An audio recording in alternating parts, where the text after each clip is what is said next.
Hey everybody, what's going on? This is Matt, and today I want to talk about something that is, I think, really difficult in language learning, and that is measuring your progress, measurability in language learning. And this is something that I think is overlooked sometimes because, when you learn a language, in a lot of ways, it's really tough to know how good you are at the language. Where do you stand relative to your goal? And because learning a language takes a long time, this is really a serious problem in a lot of cases because, the reality is that at some point you're going to run into a plateau. You're going to run into a period where you're discouraged, you're just lacking motivation, and not having kind of any semblance of your progress, not having any idea of where you stand relative to your goal can be very difficult, right? It's almost like you're traveling through a desert. You're trying to go to your destination, but you don't even know if you're going the right way or how much further you have to go. And I've talked a lot about this in some of my goal videos about measurability with goals, but I really wanted to talk about it here because it really is so important. So, when you're learning a language, it can be very difficult to know how good you are at the language, right? So, just a couple of examples. So, think, for example, with words. How many words do you really know? How many of those words are active or passive? What is the strength of your knowledge of that particular word? What about your understanding of grammar? How well do you know grammar? Maybe you can recognize it when you're reading, but can you use it in a conversation effectively? How much errors are involved in that process? How good are you at listening? Is this a B1 level skill that you have or a B2 level? And the thing about it is that while there are ways to kind of mitigate some of this uncertainty and try to add clarity to where you are in terms of a skill level, it really isn't perfect, right? So you can look at a CEFR scale and from the descriptions gauge that maybe you're a B1 or a B2.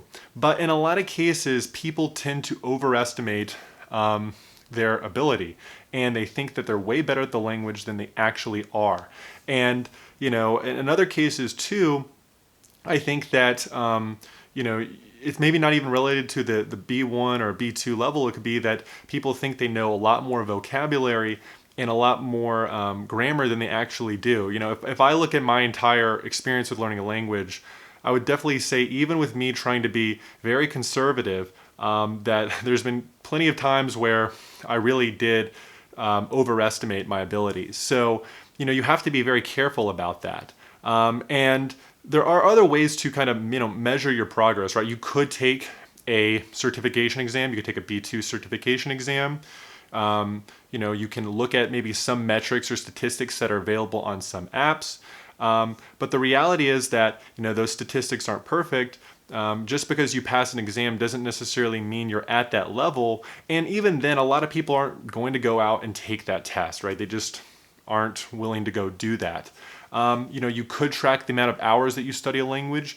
You could be very detailed in that tracking, but once again, a lot of people don't do that. So the problem arises is that you go throughout this language learning process, and then inevitably a plateau comes, a difficulty arises, a challenge arises, and you don't really know if you're making progress. And it's very easy at points like this to quit the language learning process, or to really ramp down the amount of time that you invest until slowly you just forget about it and you quit the language.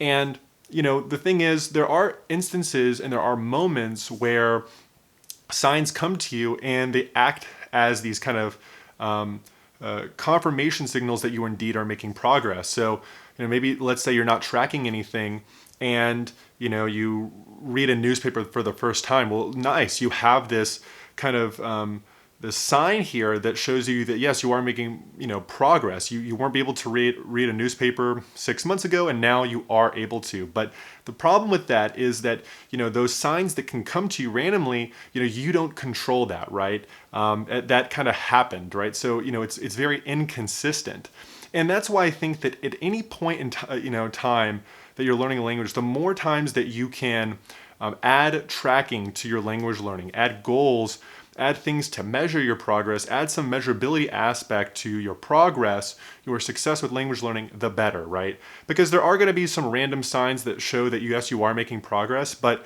if you can track the amount of time that you invest learning a language, if you maybe even write down the milestones that you've had throughout the year, whether it was, hey, I spoke for the first time, or hey, I am getting better at listening to YouTube videos, right? Even just keeping track of results and successes can be great remembrances when you're facing those difficult times. But once again, anything I think is helpful in this situation, right? Tracking the hours that you learn the language, using the statistics on an app, how many conversations that you've had, maybe setting goals in a 3-month or 6-month time period and seeing if you've achieved them or not. Those elements are very important because, once again, when you're learning a language, in a lot of cases, it feels like you're traveling, across a desert, and it's very easy to get lost. It's very easy to go the wrong direction.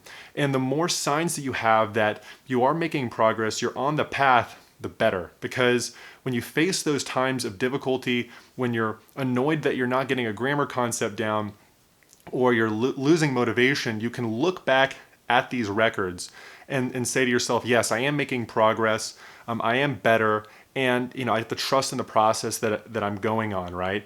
I think that's very important because measurability is very difficult in language learning and it takes such a long time.